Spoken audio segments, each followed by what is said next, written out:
just like growing up around all these sex workers, I've internalized all these tips and tricks, how to get guys off and how to be efficient about it, right? And so I've learned a few things, and immediately I'm like, okay, assess the situation, right?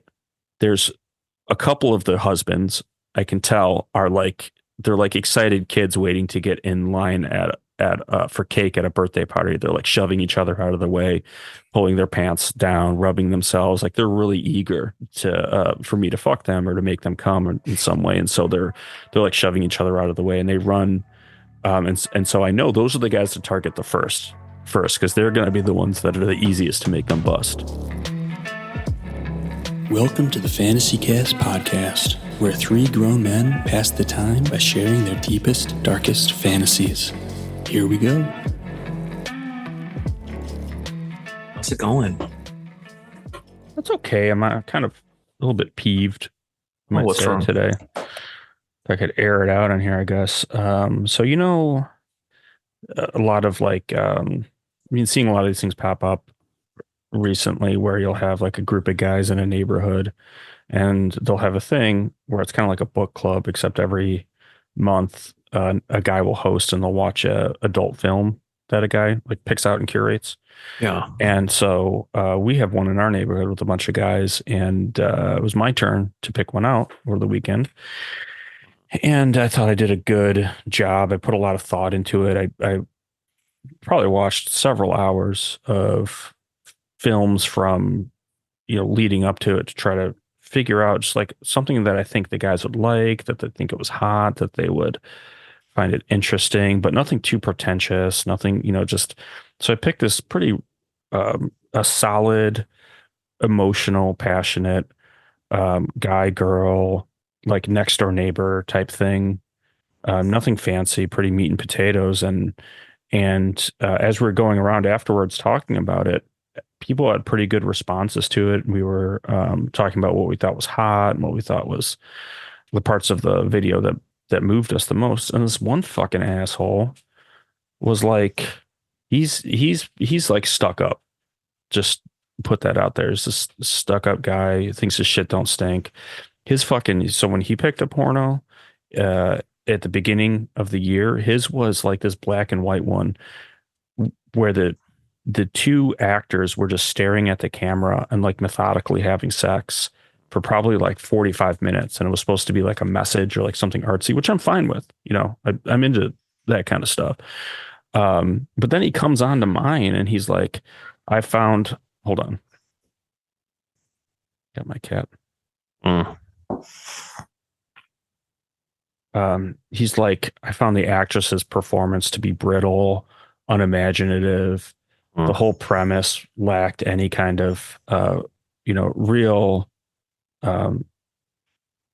craft or, it was completely lackluster and just slamming this thing. And like, I felt somewhat invested in it because I spent a lot of time trying to pick the exact right porno. And this guy just fucking, shit don't stink, fucking looking down his nose at this thing. I couldn't help but kind of take it personally. Yeah, I've been just festering about that for a while. It's not, I'm sorry to hear that. That's pretty unfortunate that had to happen to you. If you didn't think it was hot, that's fine. That's something we talk about, but to might have been dress it down.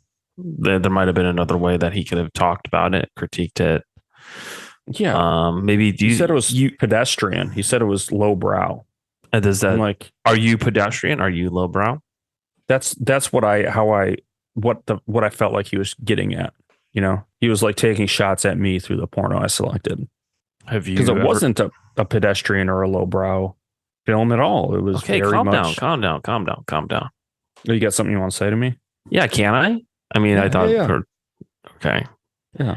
So, have you ever been in his situation where you saw a work of art or a piece of pornography and you criticized it to someone you were either produced it or had a hand in making it or was just recommended it to you? Have you ever done that?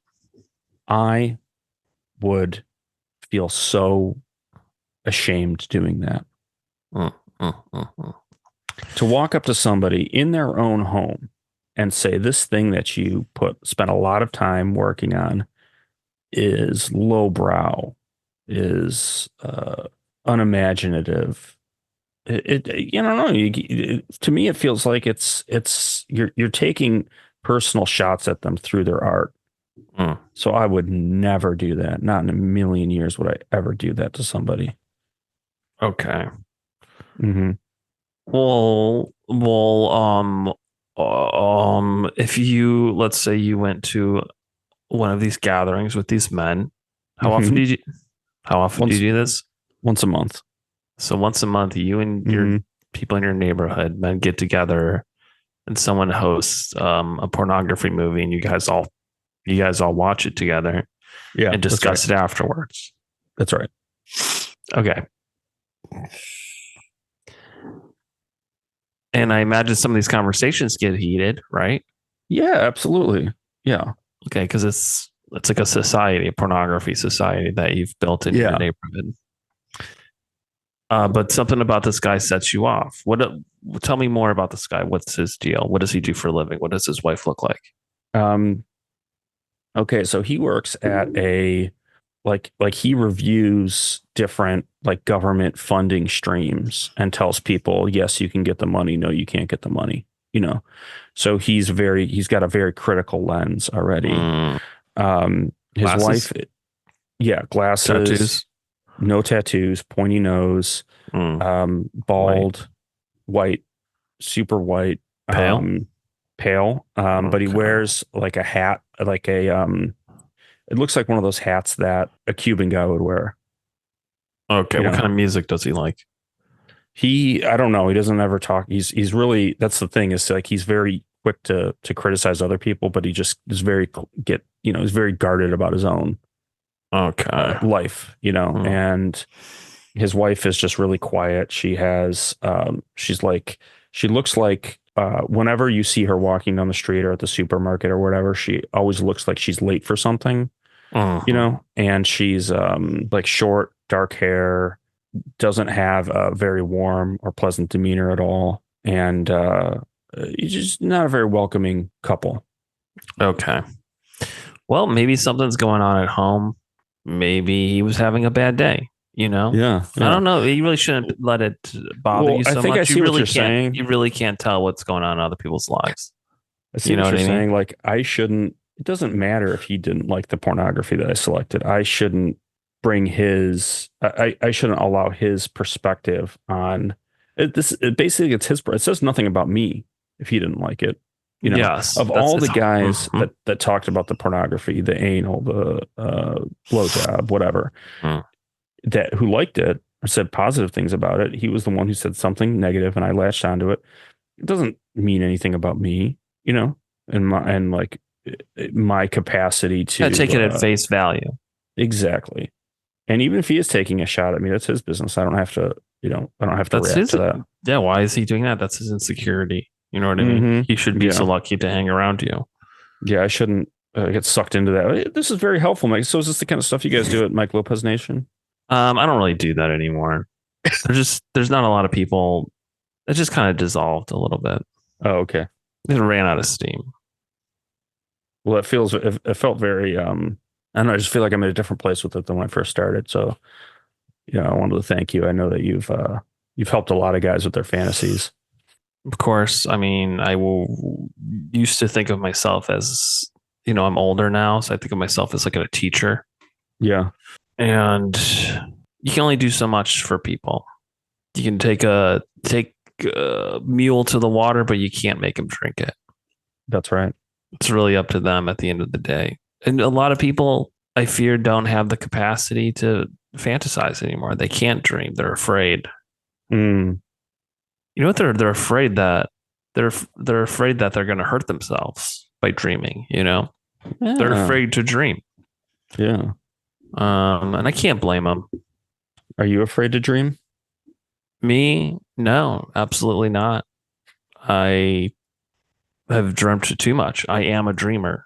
You know what I Yeah, mean? And I think the yeah, world's rough on people like me, dreamers. You know, yeah. I think you're right. Yeah. Anyways, what's going on with you? Enough about my own personal life of stuff that goes on with the men in my neighborhood Well, we should that I clear the. barely know. Also, well, it sounds like you guys are getting pretty intimate together when you find Yeah, the I time. suppose that's right. That's more than a lot of people have, I think. Yeah. The older you get, the less friends you really have, less time you Hmm. have to hang out. Yeah. But as for me, what's been going on? Well, I guess we should just clear the air a little bit now. John can't be here. He's not feeling Hmm. well. So John left us a message. Let's see what it says. He left us a message on our phone number, which is 312-767-7943. That phone number is public. Anyone can call it, leave a message, tell us a fantasy. That's 312-767-7943. And this is from John, who couldn't be here. Let's see what he says. Hey, what's up, Mike and Nathan? It's John. Sorry that I'm not participating again in the podcast. I have COVID again, the third time I've ever had it. I've got all the vaccinations, and I just keep getting it. So if this shit ever happens again, I will never, ever believe the Jewish lie again. All right. So that was from John. Take care, buddy. And he sounds just so beat down. I really hope he's okay. yeah, I thought he was faking. I'm glad I made him call in because he sounds like hammered shit. Yeah. Him and I don't agree on a lot of stuff. You can see he snuck in some of his politics. People are worried that there's something going on between me and him politically because I'm really far left. He's really far right, but he always finds a way to sneak it in. And you know what? I welcome the conversation. That's something that people lack these days. I don't know. I don't want to get into politics right now. Whatever. So let's just move on. We're not doing that. Our team's not doing that. Our team is good. So yeah, what's going on with me? Yeah, I guess not much. Went to the zoo again and was irritable, really suffering, really having one of my flare-ups with depression, anxiety. I was talking about that last time. So spending a lot of time looking inward, shopping more, buying filters, like just looking around to buy like things around the house, like filters, like grease trap filters, air filters for my Dyson fans. I have one in every single room to purify the air. And I don't know, just I took a couple I had a couple jobs where I had to fly to like work with celebrities and stuff like that. DJs, went to Cancun to do this like media consultation thing and came back, and the depression really hit me then. But I found that focusing on fantasies has really helped me rise above it, because that is something we need to be doing. We need to all be focusing on what can be, not what is, Yeah. It's hard right now. Election season is really hard. Psychologically, these guys are going to be coming after you. And especially when I'm like invited to go to these like stressful situations where I'm supposed to entertain like cooks and chefs and stuff, tell them ideas of fashion and culture and stuff like that. It's tiresome, but that's my life. And that's what I have that most people do not have. Most people are stuck at home. No one wants to hear what they have to say. People want to hear what I have to say. So it can be pretty, you do a lot of navel gazing and, you pick yourself apart, and that is really hard on my family. Yeah. So is it like this depression you're talking? Is it like an imposter syndrome or like?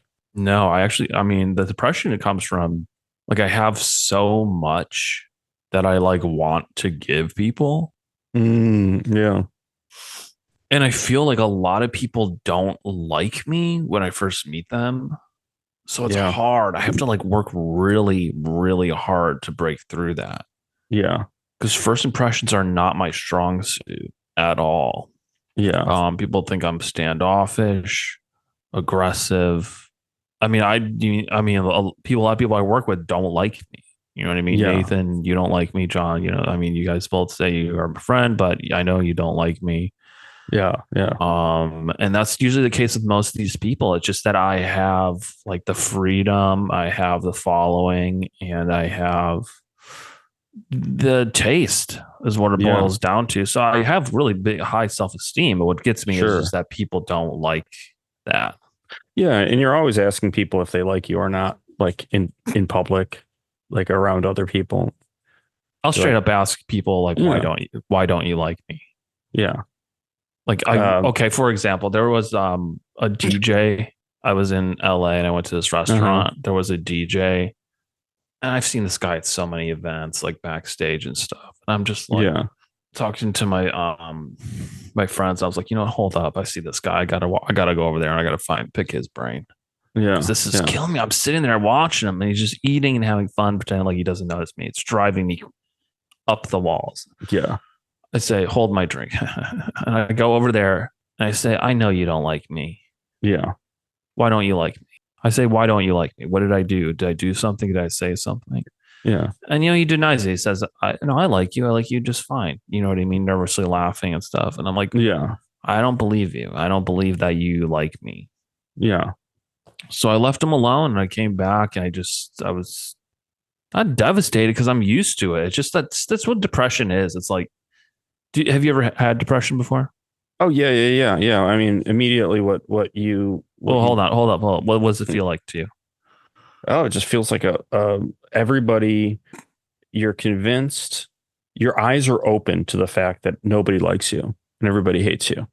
Like that. Yeah, that's real. Sad reality just creeps into your consciousness. Okay, that's maybe like anxiety or something. That's not really what depression is like. Depression is like you're just trudging. It's like everything is an uphill battle internally. You know? Yeah. It's just like it's hard to explain to someone who doesn't have it. Sure. It's probably like never even gotten close. So. Yeah. All right. So someone wrote in fantasy. Is that right? Oh, yeah. Yeah, I saw that. Okay. So someone wrote in a fantasy to fancastpod@gmail.com.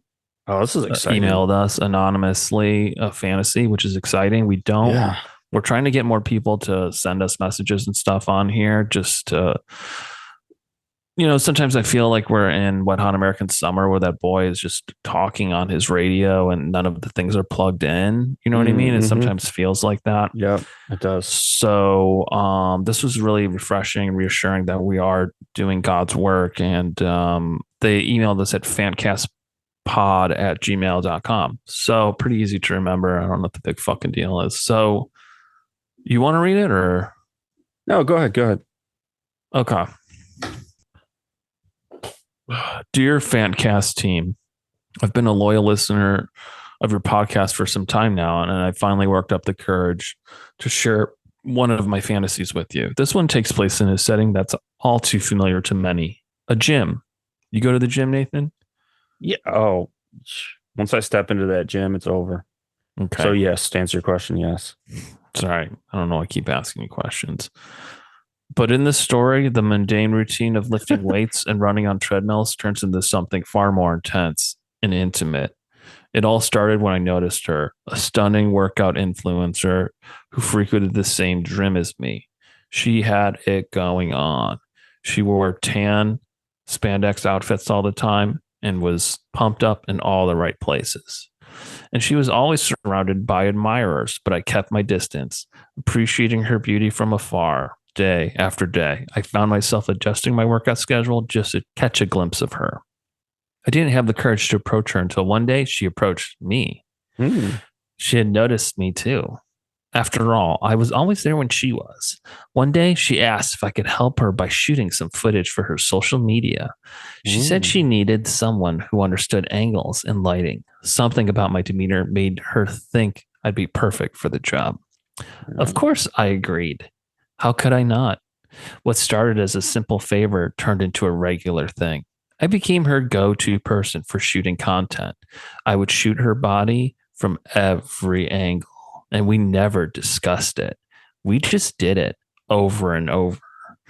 Not only that, our conversations grew longer, and we started spending time together outside the gym. We shared meals, laughed over drinks, and eventually our friendship evolved into something more. One night after a particularly intense workout, she invited me back to her place to review the footage. She lived in a condo overlooking the city. It must have cost hundreds of thousands of dollars a month. The review session turned into something much more heated. As I was looking at the laptop with the photographs on it, she snuck up behind me and started massaging my shoulders. I had a hard time breathing. I was struggling, trying not to get too aroused. Was she coming on to me?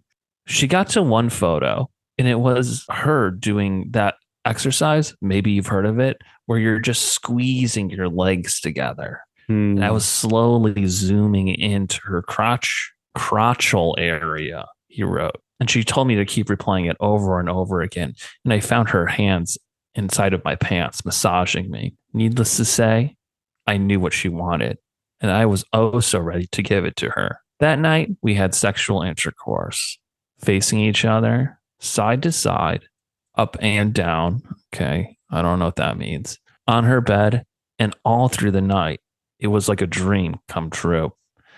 But as with many dreams, reality eventually set in. Our relationship was intense, but she had certain expectations that I struggled to meet. One of them was financial. She loved having all the streaming services to unwind after tense days at the gym, and she hinted that she wanted someone who could provide a lifestyle for her. I was between jobs at the time, struggling to make ends meet, and couldn't afford to keep up with the demands of multiple subscriptions. When she realized that I couldn't offer her the lifestyle she wanted, she broke things off.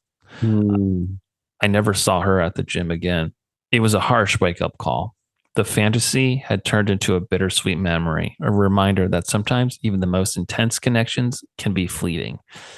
Thanks for providing a space for me to share this. Your podcast has been a great outlet for me, and I look forward to hearing more stories from others like me. Best regards, Anonymous. Wow, that was powerful. It was powerful. It was touching. It was deep. It resonated with me in a very real way, except for the part of them connecting at the gym. Because when I step into the gym, there is zero time for anything else except just ripping through weights.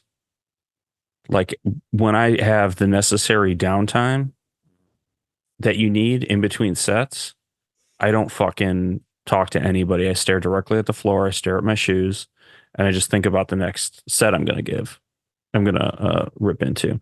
So there'd be no time for this flirting or even talking to somebody else. Like I ignore people. I don't make eye contact. I pretend I can't hear people. I don't look in the mirrors. I don't look at my phone. I look directly at the floor, or I'm lifting weights, looking at the ceiling. And if you see me crying, it's not because I'm upset or I'm sad. It's just I'm reaching some kind of honest part inside of me that I'm only able to access through lifting weights. Are you one of these guys that's incredible? Are you one of these guys that wears sunglasses? No. I just stare through people. Okay. Yeah. Oh, okay.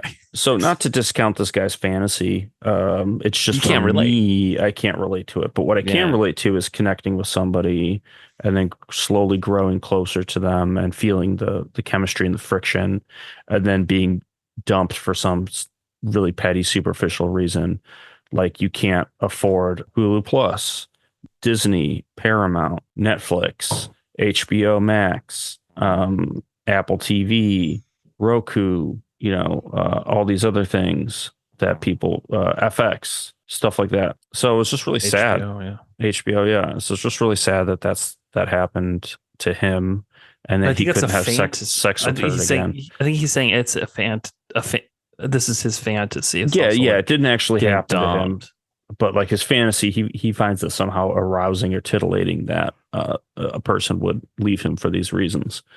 And for me, it just it didn't arouse me or titillate me. It made me feel spiteful and resentful at the world that this kind of exchange is happening in someone's fantasy. What came out? What came up for you as you listened to it? I enjoyed it. I felt like they for some reason my mind started going to like, I didn't think they were American. I don't think they're American. I think they're Asian. They could have been like kind of like the yuppie equivalent of like someone in Japan, Tokyo. And I Yeah. just picture snow falling in Tokyo, a guy going to the Mm. gym a lot. It's brightly lit in there, but outside it's snowing. How fucking cozy is that? Mm-hmm. And he's just Mm-hmm. seeing this beautiful woman with perfect, um, there's no such thing as perfect form, but engaging form. You know what I mean? Mm-hmm.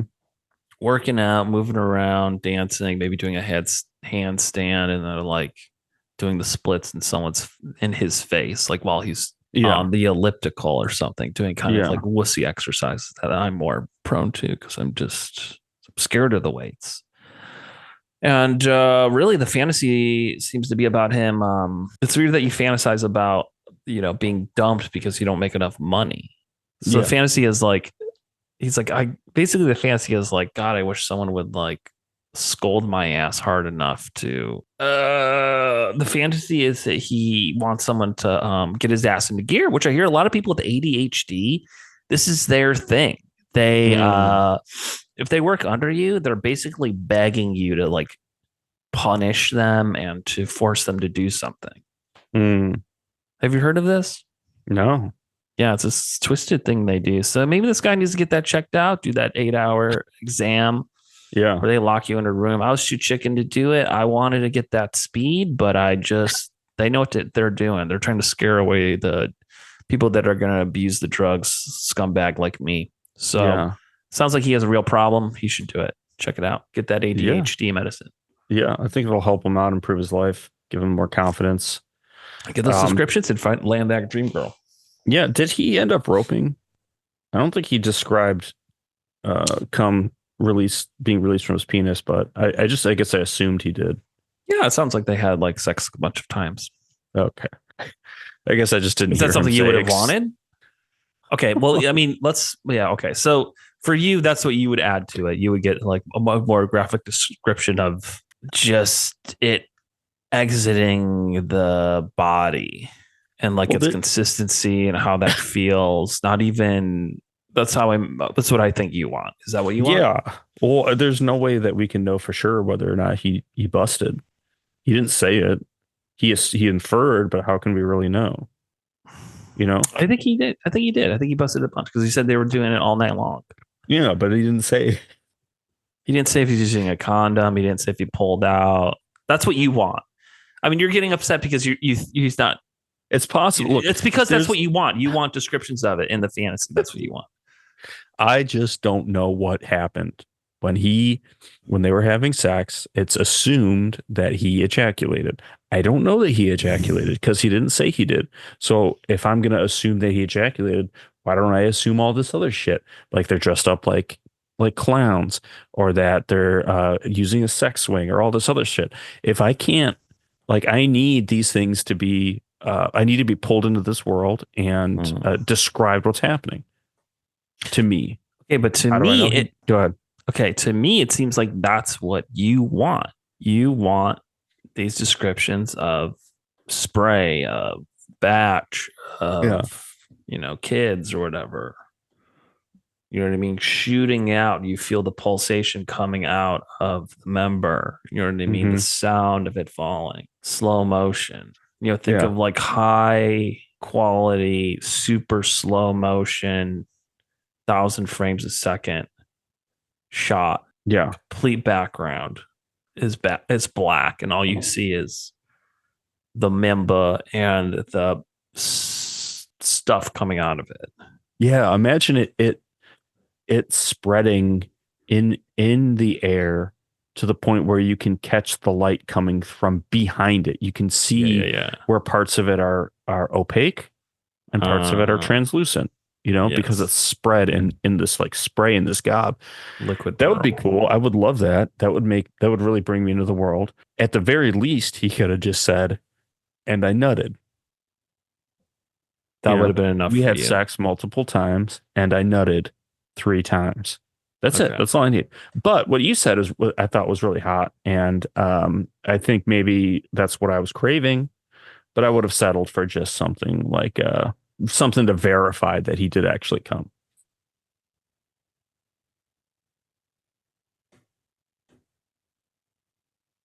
What would you have added? I would have done more romantic stuff. I want to know. See, I picture them eating like ramen and different. They could show me the places in Japan that they eat, some street food. Are they Japanese or are they tourists in Europe? They're Japanese. They're straight up Japanese. It's their world, so they know the good places to go. Yeah. And I can live vicariously through them on a nice. It'll be a nice Japanese wintertime affair. Yeah. You know, I want to be someone else. I want to be somewhere else. Yeah. And but you painted this nice. Yeah, go on. And I want to see the different outfits she wears at the gym. I think she seems like she'd be pretty attractive, and I'm attracted to that sort of stuff. So yeah. What do you imagine when they're making love? What do you imagine the lighting situation to be like? 'Cause that's something you mentioned before. Well, she doesn't have blinds, so you see the whole cityscape in back, and it's snowing. But there's probably some like warm lighting, like maybe that condo that's in The Girl with the Dragon Tattoo. You know what I mean? Just some like warm, soulless, condo lighting. Someone who has like no taste, nothing extra in their apartment, just buys stuff that they see influencers and like, I don't know, yuppies have. Yeah. You know what I mean? Yeah. I agree. I imagine the light, it's in the bedroom, it's completely dark except the light from like one of those big LED billboards of like a cat. Oh yeah. A cartoon cat trying to sell you fish paste or something like that. It's just like projected onto their bodies. That would be cool too. That's kind of cyber. Yeah, like real Blade Runner shit. Yeah, that'd be cool. That'd be hot. But we both know that's not what you want. So, okay, can I do my fantasy? Yeah, please. I might leave early because I'm just let me do mine by myself. I flew in, like, I've just been flying a lot. I always wanted to do an episode that's just an AMA. You just ask me anything for an hour and a half. Yeah, that'd be cool. Okay. I think that'd be really cool for me. Okay. I just have some notes. I'm going to dumb this one and try to just get in there. It has a name. It's called The Neighbor. Okay. So I live in a wealthy suburb in the Midwest with my family. And it's me, my mom, my dad, my older brother, older sister, and then there's me. And one day, a moving truck shows up, and I realize we're getting new neighbors. So who should come out but a mom and a dad? They look a little more urban, a little cooler. One of their daughters, who's my age, and another one of their daughters, who seems a little bit older. And our whole family is peeking through the blinds to look at them. And this older daughter is beautiful, stunning, brown hair, sharp features, just has an air of confidence about them. She looks up directly at our window where we're peeking out from her, and we all just hide. It's like she knew we were watching her. And I went back to go continue peeking while the rest of my family was hiding behind a couch. I see her smiling and nodding as the rest of her family is carrying stuff into their house to fill it up with their properties, possessions.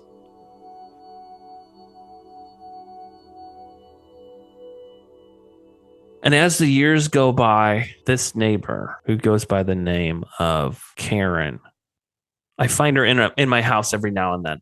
She becomes friends with my older sister and they have a sleepover. And I'm always, I'm the youngest one. So I'm always like trying to crash their sleepover, see what they're doing.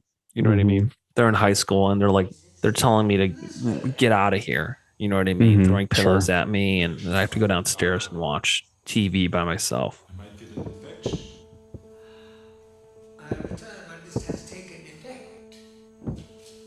But in the middle of the night, I hear what sounds like people wrestling upstairs. And so I go upstairs and I peek through the keyhole of my sister's room and I see them kissing each other and rolling around on the floor and stuff like that. So I'm like, wow, that's pretty crazy. And I'm traumatized because I'm just a little kid. I don't quite understand. Yeah. I go back to bed and I don't think anything of it.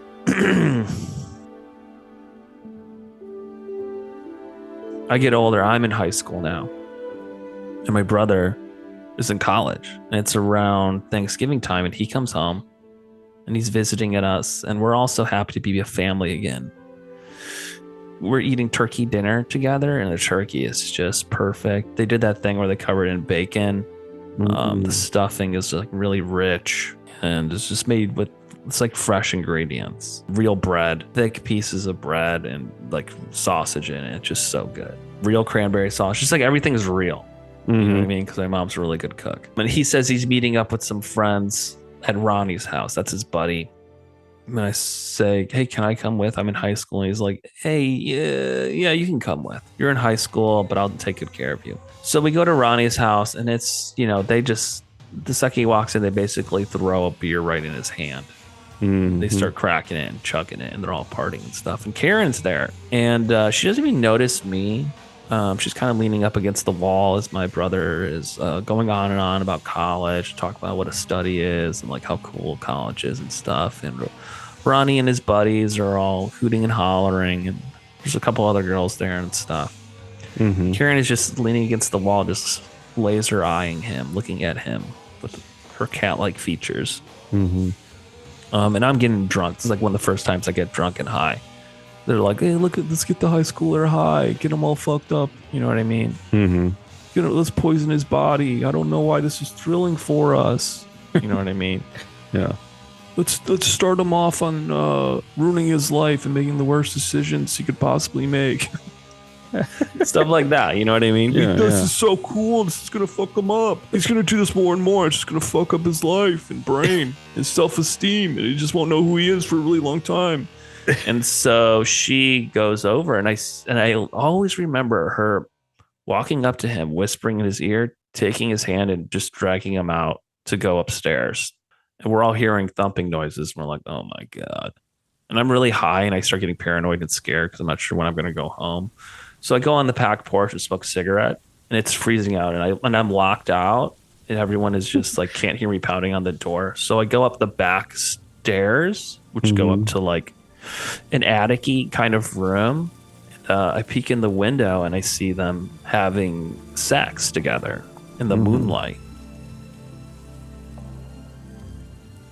And it seems like he's just really caught up in it. You know what I mean? Like he is panting and being led, and she's like more stern and in control. You know what I mean? Like he seems not submissive, but he's out of his league in a way.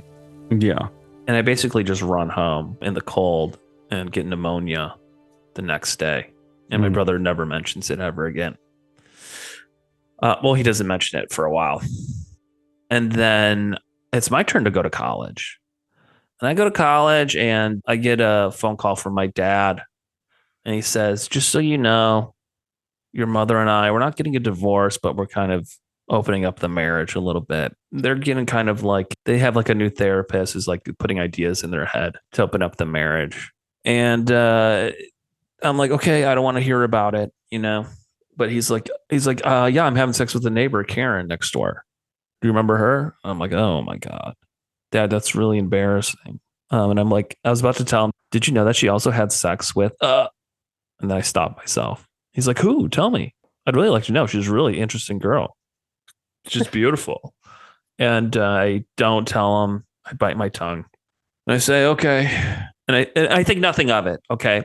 I come home for the summer, and they're kind of having a thing on and off. I hear him screwing in the garage.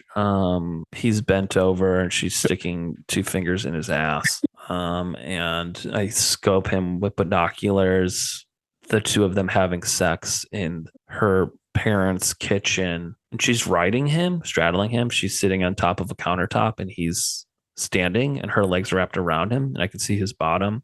And she looks over his shoulder and like stares like right at me into the binoculars. And I just like basically just like stumble backwards, like fall on the ground, and I'm panting and hyperventilating. Then I go back to college again. And around junior year, I come home from Christmas. And at this point, I've been with a couple girls, fooling around, laid some pipe, you know what I mean? Broke some hearts, had my heart broken, whatever. And so if you can just imagine, I got Christmas on the mind. I don't know if you can tell that, but the snow's falling. I'm taking a train and I just have a scarf and like a long wool coat and I'm just rubbing my arms. You know what I mean? And shrugging my shoulders because I'm so cold. I have a hat on and I'm like drinking hot cocoa on the train. It's so good. And the snow is gently falling and it's so quiet, you know? Isn't that nice? Aren't you looking forward to that? Yeah. I can't wait. And then my dad picks me up, and he's driving us, and my sister's in the back of the car, and my dad's and my older brother is in the back of the car, and we're all just, you know, punching each other, throwing popcorn at each other, stuff you do when you come from a big family. It's a standard thing. We pull off over the side of the road. My brother's got to pee. It's like a 45-minute drive, and he's been drinking Coca-Cola all day. He pees, and he writes his name in the snow. Then I come out and I throw a snowball at him and he says, "You jerk." We're wrestling in the snow. And then my sister's like, "Hey, knock that off. Let me in. I want some." You know, my dad comes out and we're all just like throwing around each other around in the snow. We do a little bit of sledding, jumping in the car. We get home. My mom is drinking a glass of wine and you walk through the door and it just smells so fucking good. It's like the Christmas, you know, you're there for Christmas, but it's like you're cooking good food the whole couple of weeks. You know what I mean? So she's making cookies and she just made just riffed on a stuffing recipe. So I'm like, shit, I'm going to have some stuffing, put some gravy on it. She's like, yeah, there's a little bit of gravy left over from these biscuits we made in the morning. We made biscuits and gravy. So you could put that on your stuffing. That would be pretty good. I'm like, fuck, yes, it's good. Thank you. And I'll have some cookies after that. So you just stuff. You just do that for like 2 weeks. And I go upstairs and I get my old pair of binoculars and I start spying on the neighbors again.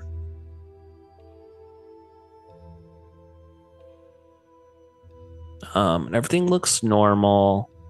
Everything's cool. I see them in there. They're having dinner and they seem happy and pleasant as normal. Their dad's smoking in the back porch. Karen is upstairs on the phone and her little sister, who's my age, is combing her hair, and the mom is also combing her hair in another room. Whatever, big whoop. So here comes the big Christmas. During Christmas dinner, we have a bunch of family members over, and everyone is having some wine. We're all old enough to drink now, so people are getting a little bit drunk and stuff. And my parents are talking about their therapy that they're going through, where they're sleeping with other people. My dad says, "Yeah, I had this thing with the neighbor girl, and kind of fizzled out. And I think I'm ready to come home to mom." He says, and he's holding my mother's hand.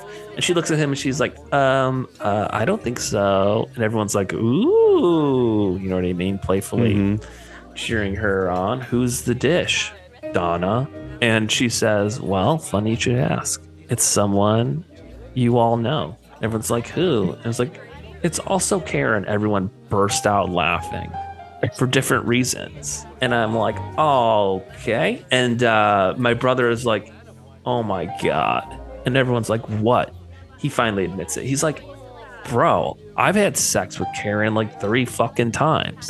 And everyone's like, what the fuck? You know what I mean? Laughing. And like, they think it's so funny. We're talking like aunts and uncles and cousins and like little kids and stuff who don't quite understand it. And then my sister is like, starts doing a ding, ding, ding, ding, ding, ding, ding, banging her spoon on a crystal. And she says, okay, everyone, settle down. I have something really important to say. Everyone's like, oh my God, what is it? She's like, Steven, my boyfriend of many years. Everyone's like, oh my God, is she going to say she's going to get married? She goes, we're no longer going out anymore because he wants to date someone who's more serious about getting married. And everyone's like, what? Laughing a little bit. And I just want to say a big fuck you to Steven. And everyone's like laughing. This is the kind of family we have. You know what I mean? How much fun is that? And she says, and one more thing. When I was younger in high school, I also basically finger fucked Karen. And everyone's like, holy shit. Is there anyone here who hasn't had sex with Karen? And everyone starts pointing at me. Billy's never had sex with Karen. And while this is happening, I'm just getting so angry. They're all laughing and saying, chanting my name, and saying Billy and Karen sitting in a tree. And it's like all of their yells and cheering and stuff just starts turning into a high pitched tone. You know what I mean? And I slam my plate down and I make a big scene. And I'm like, would you guys shut the fuck up and stop acting like a bunch of assholes? And everyone's like, geez, what's up? You know, I storm up. Everyone's like, what's up with Billy? I go and smoke on the roof and I see Karen like doing a seductive dance like in the window. And she is looking fine as fuck. As always, so graceful. And I'm like, fuck this. And I'm going to a bar to meet my loser friend. He comes from a poor family, so like he doesn't quite understand like how money works and what you need to do to get ahead in life. But I like him anyways. He makes me feel better about myself. You know what I mean? He's a complete fuck up. He has no future. So we go to a bar, and I'm just like, hey, you know what? I could live like this for the rest of my life. It's not so bad. I love slumming it with you, whatever his name is.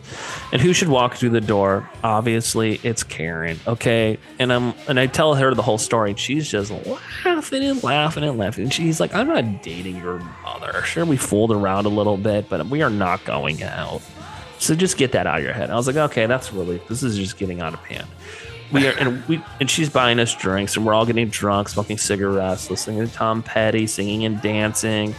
We tell, putting songs in the jukebox, and we're just having a fucking fun time in the wintertime. You know what I mean? And you're just full, and you're having a couple drinks. It's just a warm ass fucking feeling. And it turns out my friend's too drunk to drive. So I'm driving him and Karen home. And I'm like, all right, let's drop you off, dude. We drop him off. He stumbles out. We get to his house. He stumbles out the door. We pick him up on both sides. We're like, all right, get in there. And we take him to his like poor ass house. He's poor as shit. I mean, his parents don't okay. It's like we're already in a flyby. We're in a flyover state. Okay. One, that's not going to help you. Two, your parents are poor. They don't know how to make money, you know? So whatever. We drop him off, and he goes through the door, and I'm like, phew, that guy was heavy. And she's like, you thought he was heavy. Check me out. She jumps on me. You know what I mean? It makes me carry her to the car. And I'm like, oh God. I'm like, oh, geez, she smells so good. You know what I mean? I'm like, it's going to happen tonight. I can just tell. Okay. So I drop her off at her house, and then I go back to my house right next door, obviously. See ya. Bye, Karen. Bye. And I'm like, phew, that's over. I go into my bedroom. She's climbed up the vine thing or whatever on the side of the house that I've seen in movies. And she breaks in. We have sex. Oh my God, I gotta wrap this up. Sorry. So we have I gotta get this going. This is taking too long. So we have sex. It's really aggressive. We're making out for a really long time. We can smell each other's spit. There's so much spit going on while we're making out and groping each other. I mean, we get like really primed up before we like actually do it. Mind you, I'm in my little kid bed, so that's like always kind of a weird feeling. It slips right in, and she groans, bites the bottom of her lip, exhales into my ear, and is squeezing me super duper hard, gyrating on top of me. She grabs my hands, puts them on her bottom, and helps me keep a rhythm in that way. Then we kind of roll over, and the pressure is just really super duper intense. We can barely breathe. We're like hyperventilating, looking into each other's eyes, rhythmically pleasuring each other back and forth for what feels like a really long time, and then going slow because neither one of us wants to bust. We're like right in tune with each other. And we're like, let's keep it going. And she's like, you want to keep it going? You want to keep it going? Slaps me in the face. And I said, yeah, let's keep it going. Let's keep it going. You know what I mean? Like that. It's super hot. And we eventually bust. And it's one of those ways that like it doesn't ever, you never feel that way again. Like maybe you have like a couple times in your life, but it's just like, it feels like not like, you know, you're shooting out from your crotch, but you're shooting out from like the entire area. You know what I mean? Like going up to like your stomach.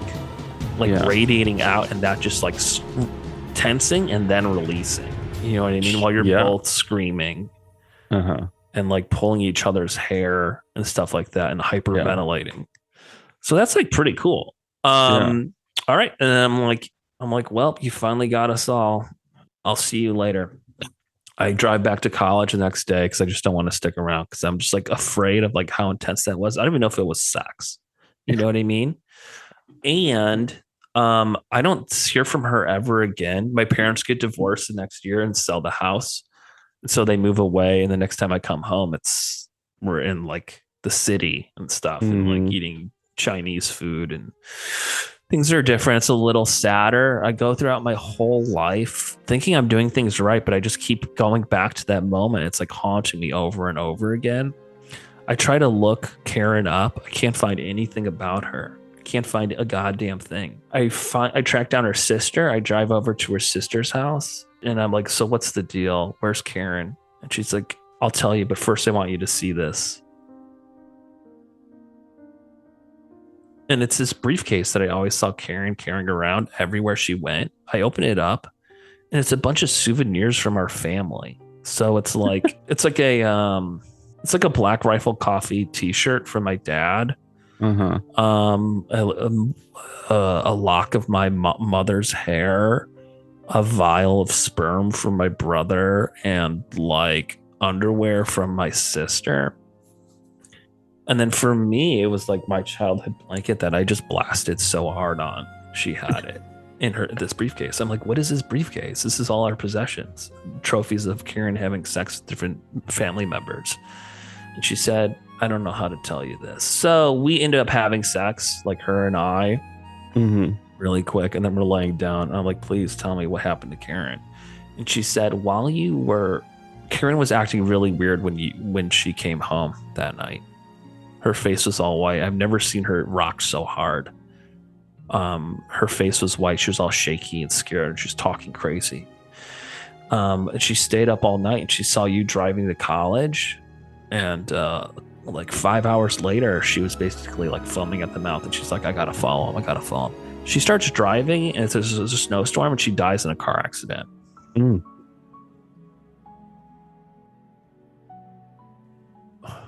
She died. And I realized like now I can be like a good writer. And so I write this very story I'm telling you in a novel form. It becomes a big hit and they sell the movie rights to Netflix. And I get like $5 million for it. And I never write anything else ever again. Wow. Yeah. I mean, that's incredible. Like outside of some awkward stuff, like sure, it's definitely weird to hear your parents talk about all fucking the same person, fucking your family. You came out on top. You had some incredible sex. Yeah. You gave the successful career in the film industry because of this just amazing story. Yeah, I kind of in that situation, this fantasy, I owe it all to her. Yeah. Yeah. And you were the one that kind of like she was just having a little tryst with your family members, you know, just kind of like fucking around, but she saved the best for last is what happened, you know.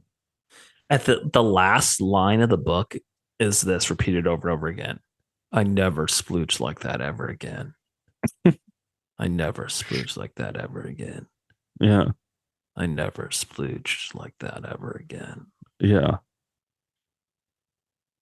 Yeah. It's a very, you know, what could have been, what if kind of a story.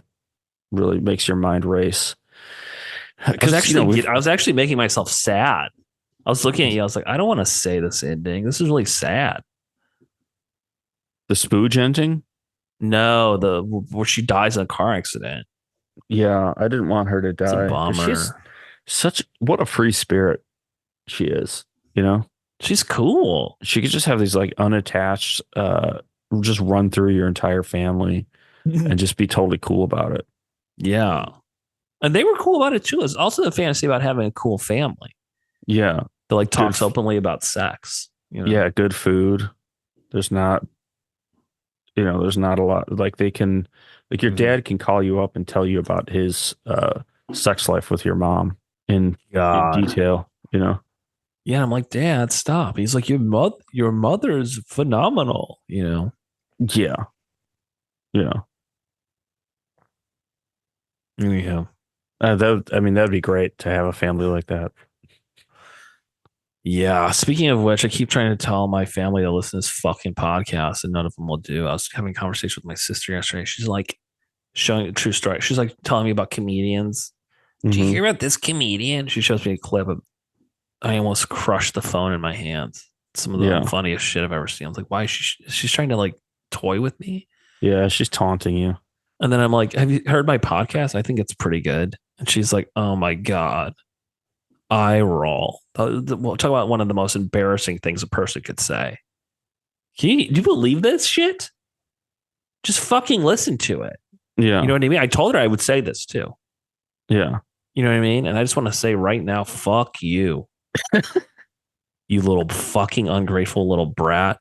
Next time you see, I'm going to pull your hair. It sounds like a promise. Like yeah, it is a promise. Right from the scalp, I'm going to pull your hair and just like jerk my hand back and forth. Yeah. Not even say hello to you, walk by, drop off the food that I made for the family get together and just leave it on the table. Yeah. Start talking casually to everyone else like nothing happened. Yeah. I told her you engaged Mama Bear when you said that to me. Yeah. Sorry. No, I just think it's like contrasting what you just said. Like, in your fantasy, you go over to somebody's house, there's just the most delicious food. You can tell just by the way that you described it that the flavors are complex and it's very nourishing. You feel like full, but also like energized afterwards. Yes. And you feel warm, safe and warm. Yeah. As opposed to what you just described, which is you showing up to a family gathering, dropping the food off and leaving. I bring so much anger. I can't help it. They put me on edge. Yeah. Yeah. They know how to do it. Yeah, they do. They know what they're doing. They do it on purpose. Yeah. They want to make me. They want to make me act out so that it hides all of their stuff. Mm-hmm. Here goes Mike again. We can never have a nice family gathering because Mike is always foaming at the mouth and screaming and clawing at the walls and breaking everything. When if you weren't there, they know what they're doing, dude. Their own stuff would just come out at each other. So they need you there. Yeah, I guess you're right. Somebody else would ruin it. If it wasn't you, it would be somebody else. Yeah, you're right. You're just the first one to pop off. Always. That's what I like about you. It's an honor. Yeah. Yeah. All right, I got a fantasy. Oh, yeah. Let's hear it, baby. Single guy in my late 20s. I've, had a bunch of relationships, but I've never felt connected or secure in any of them. Intimacy has always been a problem. It's not like I don't fuck, but I just don't feel connected to people when I do. And I've always wondered, like, what's wrong with me? Am I a sociopath? These thoughts are just running through my head. And I've been in a lot of therapy, so I have a little kind of an understanding where this came from. And where it came from is my mother died giving birth, and my father suffered from depression really bad, so he abandoned me with just on the street, and I was taken up by a bunch. What's that? I was laughing really hard. Sorry. And I was taken in by a group of like reprobates, like junkies, prostitutes, sex workers, chuds. They would all stay at this house, this kind of like flop house that was owned by this guy with dementia. And as long as they kind of kept him upright and room temperature, they could just do whatever they wanted there for as long as they wanted to. So they raised me. Each one of these different miscreants to the individual would not have made a good parent, but as a collective, they were able to kind of show up for me, and they made sure I had everything I needed. They got me to school on time. They fed me. They took me to like swim class and after school activities. And I didn't have a lot of stuff because, it was just a bunch of degenerates moving through this house. And people would come and people would go, people would die and get arrested. But they would always, when somebody left, somebody else would show up, and there was always somebody there. It was just like this weird collective raising of a child. And they were all very careful. Like the sex workers would never, turn tricks in front of me or make me do anything. The junkies would never make me steal for them or panhandle. And like the chuds would never make me go underground or eat fish heads or anything like that. And I was pretty much isolated from a lot of the seedier side of their lifestyle, but I would overhear them talking, and I'd overhear the sex workers talking about like, basically talking shop with each other about like how to turn tricks, how to get people in, get people out, make money. Time is money in that business. And so I grew up with this kind of like weird conception of intimacy, because nobody would stick around for longer than like a year or two, one person. And the one thing that I remember that's kind of burned into my brain is across from this flop house, that was right on the highway, and across from the highway was a drive-in movie theater.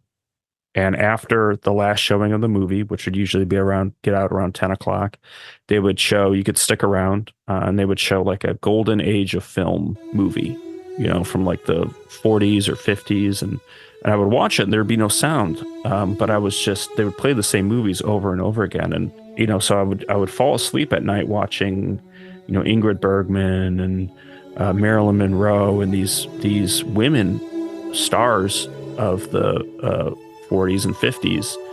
And I was just imagining like what they must be like as people, as women, as lovers, as caretakers, just kind of dumping all my hopes and dreams into these actresses, absolutely gorgeous, talented actresses.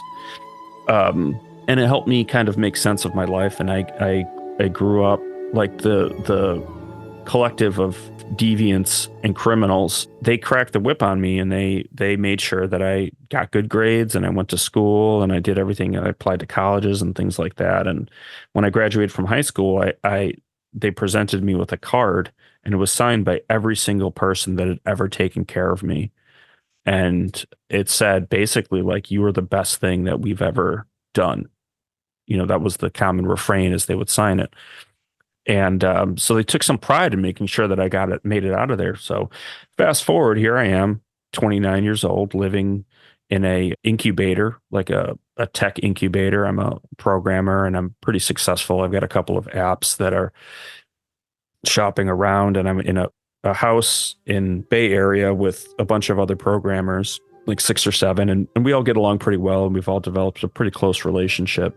I tell them about my love life and how I've been unsuccessful with finding a partner that I can really connect with, and so that, everybody's like, oh, I'm going to set you up with this person. I'm going to set you up with that person. And I'm like, don't even bother. Because at this point, I've kind of given up. I've given up on love, and I've turned my sights towards what I found to be a really intriguing way of forming connections, which is through dreaming. And let me explain that a little bit more.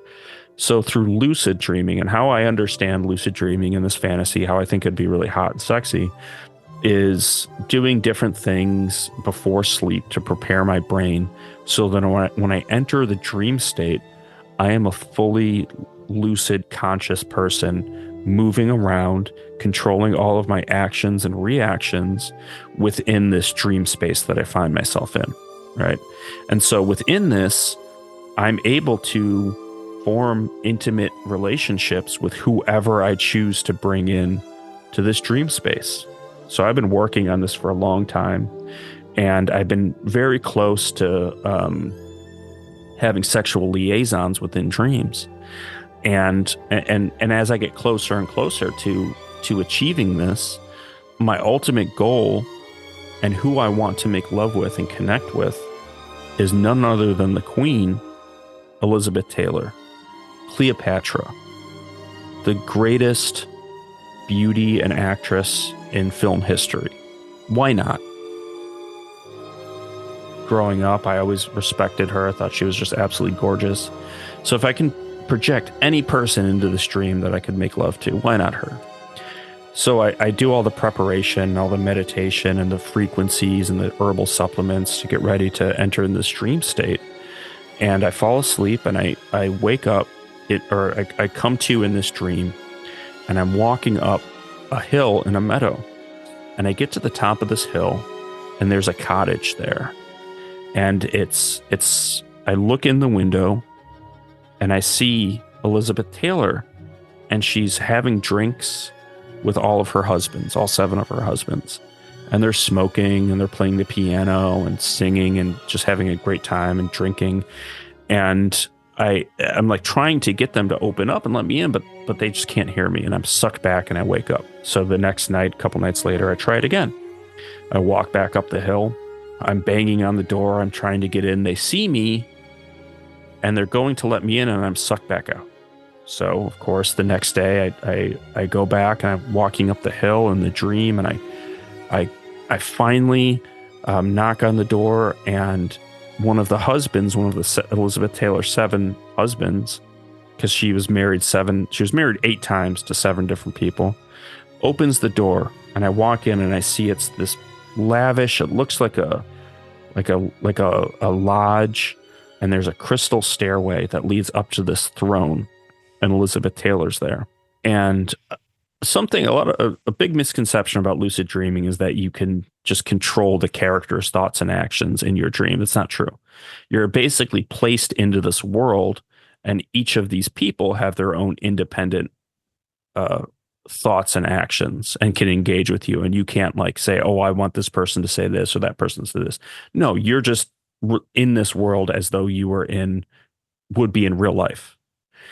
So I walk into this room and I see Elizabeth Taylor, and I say, Miss Taylor, this is an honor to meet you. I've come here to make love to you because I feel like I know you and I feel connected to you. And Elizabeth Taylor looks at me and she's like, I'm going to suck the shit out of you. I'm going to drain those nuts, and I'm going to take 100% of your dick in my mouth. And I'm like, oh, I'm just, a chill runs down my spine. And I'm just filled with this just absolute giddiness. And she says, on one condition. And I'm like, yeah, whatever it is. And she's like, you got to get every single one of my husbands out of the way. You got to get every single one of my husbands out the way. You got to break off every single one of my husbands. And so they like get up from wherever they're sitting or playing piano or drinking or whatever, playing pool, and they start rubbing their hands together, walking towards me. Right.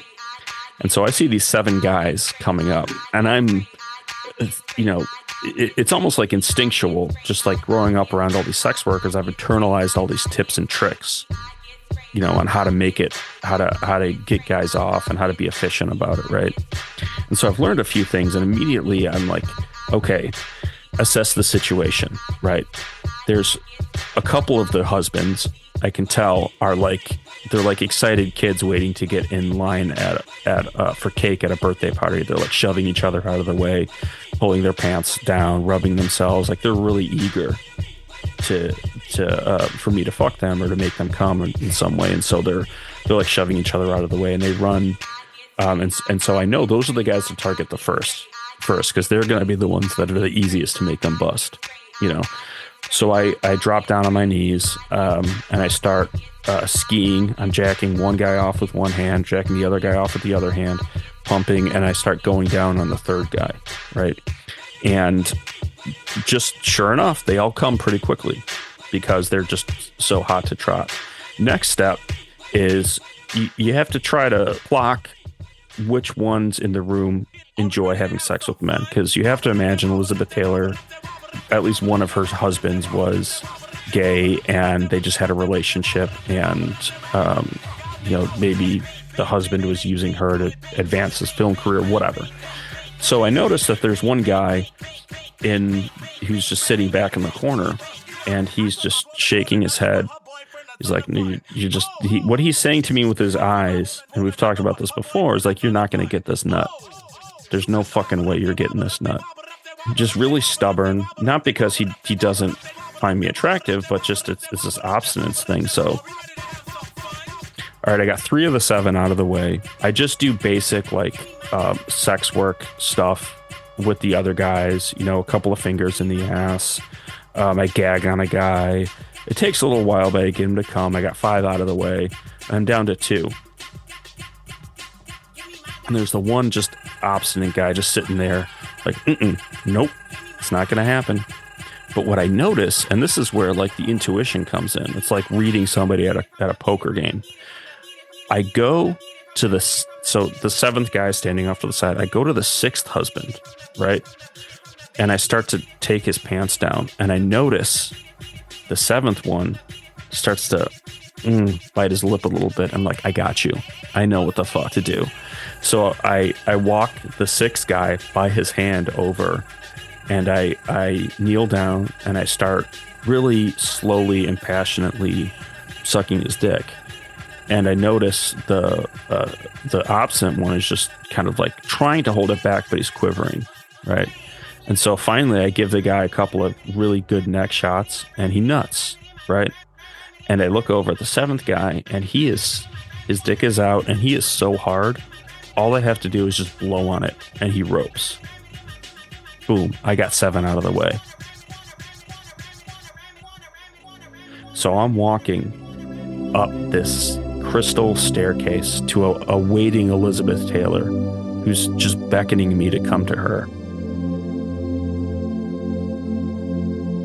And I notice my dick starts to get hard. I'm like, okay, that's cool. That makes sense. And then it's starting to find like to experience pleasure as though somebody were pleasuring me. I'm like, that's weird. And then right before I even get to her, I nut. I'm like, oh, the fuck, you know? And I'm sucked back into reality where I'm laying on my bed and all of the people, my roommates in the incubator, are basically huddled around me. 2 of them are jacking me off. There's cum all over their hands. One of them has a cold cloth on my head. Another one is like stroking my head back. Another one is holding my hand. And they're like, are you okay? Are you okay? We were walking by and we heard you talking and panting and huffing and puffing, and you looked like you were running a fever and your dick was hard. So we came in here and we wanted to help you out and finish you off and make sure that you were okay. And I'm like, oh my God, what are you doing? I had Elizabeth Taylor. And I like, get out of here, everybody, get out of here. And so I quickly go back to sleep, trying to recapture this, trying to like enter back into the stream world. And I go back and I see Elizabeth Taylor I walk and I'm walking in a park, and Elizabeth Taylor sitting on a bench feeding the pigeons. And I go, and there's nobody else around.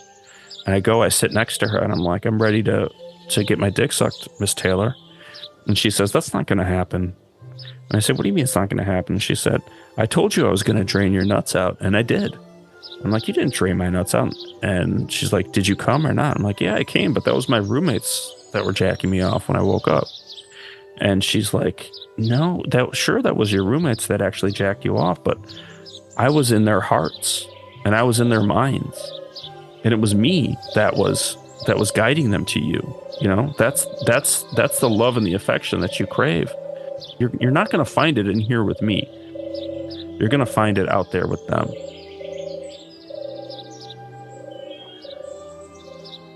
And I wake back up and I have this glow in my heart the next morning. Like I just had this epiphany and I realized there's nothing wrong with me. I'm not a psychopath. It turns out I'm just poly, you know? And so that's the end of the fantasy. She really is a beautiful woman. Gorgeous. Absolute knockout. Stunning. Violet eyes. Can you believe that? That's unbelievable. I'm going to look them up right now. I got to look at some pics as well as some of her husbands, because you said 6 and 7. So that's John Werner. John William Werner III was an American lawyer and politician who served as the United States Secretary of the Navy from 1972. A silver fox. Number 7 was a construction worker. That's right. Larry Fortensky was an American construction worker. He looks like a straight up 90s porn star. Yeah, he's the one who wasn't giving it up easy. No, I can definitely see just from looking at this picture of him on Wikipedia, he is someone who is going to hold back. Now, did you really talk about Burton a little bit? Because, you know, I kind of like him. He always seemed like a sensitive, you know. Well, he's the one she married twice. So, yes, right? That's right. Yeah, that's right. Yeah. So he was Sir. he was just kind of in the middle. Like he wasn't one of the guys who was super pressed or eager, Mhm. but he just seemed like one of the more, balanced, normal guy who just received me Okay, in a so very, so you're skiing Conrad Hilton Jr., yeah, Michael the Wilding, raging alcoholic, Michael Wilding. and then you were blowing Mike Todd, the one who died Yeah. in a plane crash. Yeah. What happened with Eddie Fisher? What happened with him again? He was just one of the, just kind of like, I think I ended up going up his ass and jacking him off. So I might have had to milk him a little bit. Okay. But yeah, Burton, That was the most like meat and potatoes. Burton, one. Burton, I gagged on it. That's what got sent him. Okay. He like patted your head or something. Okay. Yeah. And then the senator, I could tell that the construction worker had a thing for the senator, and so I was giving him neck shots. He bit his lower lip. Yeah. Got him off, and that got the construction worker off. Now, technically, I did because I'm the one who blew on his dick. Okay, let me look up these violet eyes of hers. Mm-hmm. I mean, it was all just in service to get to those eyes. Yeah, just to get one look of those eyes. I mean, Jesus. What an amazing woman. And, after the documentary, you just sympathize with her so much. You know what I mean? She seems so cool, and she just has her own struggles. So you sympathize with her. She's just... And then, the work she does later in life, she's just great person. Seems cool, is beautiful. Those eyes, Mm-hmm. But what a price you paid. I mean, did you regret it? Didn't regret it at all. At the end of the day, I figured something out about myself. I didn't end up getting my dick sucked by Elizabeth Taylor, but I ended up realizing that the connections I was looking for was just this group of people in my life that cared for me, that they saw me, they walked by my room, they heard and saw that I was struggling, and they came in and they cared for me. Presumably inspired by Elizabeth Taylor's love. Yeah, I'm not sure I buy it, but that's a hard pill to swallow for a lot of people. What you're looking for is right in front of you, if only you could see it. Yeah. Do you believe that she, no, it was just you. Was there really an Elizabeth Taylor, or was it just you? What do you think? What do you think, Mike? I don't know. It depends what Mike we're talking to. On a good day, I'd say it's absolutely, she's in there. She's out there doing the work. Yeah. On a bad day, maybe kind of more like where, one of these dog days where my depression and anxiety is really putting a lot of pressure on my family and stuff like that. I can't quite say that I do believe it. Yeah. You know what else? Is a struggle that I feel like I came across in this fantasy while I was trying, like when this fantasy came to my head when I was trying to get off the other day. Working, like being poly. Yeah, what's up? And like not repressing, but just not connecting with that part of yourself until later, a little bit later in life. Like, I don't know if I was born poly or it was environmental, that made me poly because of my upbringing, but I just wasn't able to really, I was like fixated on having this kind of like heteronormative. Poly, man. What's that? You're born. You've always, I've always seen it in you. I was just waiting for you to figure it out. Me or in this fantasy? You. Oh. Yeah, sorry, I might be poly, but in this fantasy, I realized I was poly. In my late 20s, I was almost 30. The fantasy. Yeah, that's something. That's a hell of a thing someone will hear that fantasy and that could crack it all open for them. Yeah, that makes sense why they can't keep a job. They can't study well. Maybe that's why they have ADHD. It's not because they have something chemically wrong with them. It's because something in them isn't right, and they know it, and their body's trying to tell them in a way. Yeah, it's maybe why they abuse cannabis and the way that they do. It's because they're trying to mask the fact that they're poly. So they keep taking on identity after identity. You know what I mean? One day you see them and they're completely covered in tattoos. It looks like they're like all made by the same person. They got them all in one day. You know what I mean? That sort of activity you see people getting into. And then you realize you're poly and you find some peace. Yeah. Well, everyone's got their journey, and that's life. Yeah. You know, my recording kind of fucking stopped recording. You know what it was? I think it's because the stupid ass Zoom. Yeah, it's because there was a conflict with the Zoom sharing the screen. Must have made Audacity flip out. So you got a recording of it on Zoom, though, right? Yeah, that's right, Mike. Damn, that's a relief because I really liked this. I think we're in the top. I would definitely want to say that. I would say fantasy. I'd say Conjuring. I think we're getting really good at Conjuring, tapping into something that's just in the air that everyone wants to hear but is too afraid to say. Did you like the fantasy I just told about Elizabeth Taylor, Mike? Yeah, I mean, there's nothing I wouldn't do to just get close to her. You know what I mean? Yeah. It's one of those people that you're around and the room just brightens up. Mm-hmm. She gives you life by just being in her presence. Yeah. I can see why she was married so many times. Why wouldn't you say yes? Hell yeah. Why the hell not? She loved to love, she said. Mm-hmm. You know, did you watch the documentary? No, I just did. I was inspired by your recalling of it, and I just did independent research on her. I watched a YouTube video. I read her Wikipedia. Mm-hmm. I watched an interview of her on Johnny Carson. Okay. She did one interview with Johnny Carson. Did she talk about her marriages on it? Yeah, because they joked about it because Johnny's been married a bunch of times too. Oh yeah, he was able to kind of crack that. But he self-deprecate a little bit and to get her to open up. Do people just don't really get married this many times anymore? It's a generational thing. Yeah, I think after a certain point, you're just like, why would I even get married? I would just have a bunch of different relationships. Yeah, seems like it was like it's like a decency thing back in the day. Yeah, you're doing right by someone else by marrying them if you're gonna. And with Liz Taylor, it was a whole event. You know, like she would get like designers to design her clothes, and they would have like destinations, and the studio would pay for a bunch of stuff, at least early on, and then later on they would still do that to some extent. But I think the only one that was a courthouse job was like the construction worker, or maybe the senator was like at his ranch, and it was just like a justice of the peace and the two of them.